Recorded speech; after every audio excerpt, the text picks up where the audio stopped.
अस्सलाम वालेकुम। तो आज हम बनाने जा रहे हैं पिन्नियाँ, जो कि हम चावलों के आटे की बनाएंगे।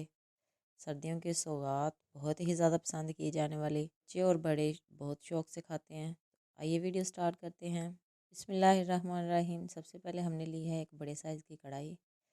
उसमें मैंने चावलों का आटा, जो कि तकरीबन 1.5 किलो के करीब था, वो ऐड कर लिया है। इसको हमने भूनना है अच्छे से, और चावलों को हमने धो के अच्छे से धूप में खुशक करके फिर उनका आटा बना लिया था, अच्छे से छान लिया था। उस आटे को अब हमने इतनी देर तक भूनना है कि जब तक खुशबू आना स्टार्ट हो जाए अच्छी सी। दूसरी साइड पे हम एक और पैन लेंगे, उसमें हम चाशनी का सामान तैयार करेंगे। उसके लिए मैंने 2 कप पानी इसमें ऐड कर लिया है।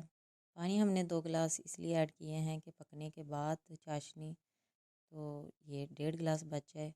अब हम इसमें शक्कर ऐड कर रहे हैं। शक्कर हमने मेजरमेंट के हिसाब से 3 कप ली है, क्योंकि 1.5 किलो के करीब चावल थे, तो 3 पाव के करीब हमने शक्कर ली है। चावलों को भी हम साथ साथ हिलाते रहेंगे ताकि नीचे से ब्लैक ना हो जाएं। चाशनी हमारे बॉयल आना स्टार्ट हो चुका है, आप देख सकते हैं ऊपर तिनके से टाइप आ चुके हैं। इनको हम अच्छे से छान लेंगे चाशनी को। दूसरी तरफ चावलों की अच्छी खासी खुशबू आना स्टार्ट हो गई है, इसको हम बंद कर देंगे। चाशनी का पानी हमने छान लिया था, दोबारा ऊपर रख दिया। आप देख सकते हैं कितने तिनके निकले हैं इसमें से। आप भी जब भी बनाएं तो इसको अच्छी तरह से छान लिया करें, गुड़ की हो या शक्कर की।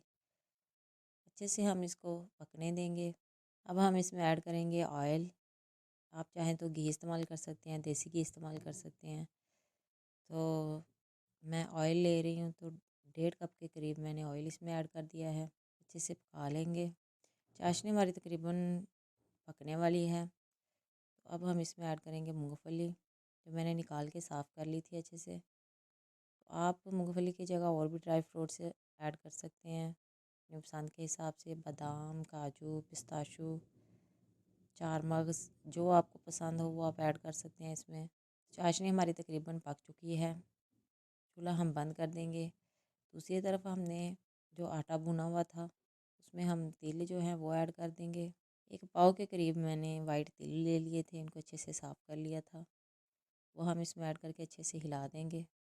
अब जो हमारी चाशनी पकी हुई है वो हम चावलों वाले आटे में आस्ता आस्ता करके ऐड करेंगे और इनको हिलाते जाएंगे। इसी तरह से पानी जो रह गया है वो 1-2 दफ़ा करके हम इसमें ऐड करके अच्छे से मिक्स कर लेंगे। पानी हमने सारा ऐड कर दिया है। चम्मच हम चेंज कर लेंगे। लकड़ी के चम्मच से जो है वो अच्छे से मिक्सिंग हो जाती है। अच्छे से हमने चाशनी और चावलों के आटे को मिक्स करना है। आटा हमारा मिक्स हो चुका है, आप देख सकते हैं। इस तरह से थोड़ा सा ठंडा होने पे हम पिनिया बना लेंगे। आप बड़े साइज़ की बनाएं, छोटे साइज़ की बनाएं, जिस तरह की आप पसंद करते हैं।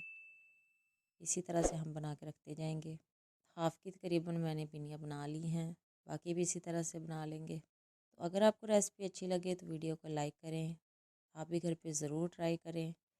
मिलते हैं नेक्स्ट वीडियो में एक नई रेसिपी के साथ। तब तक के लिए इजाज़त दीजिए। अल्लाह हाफिज़।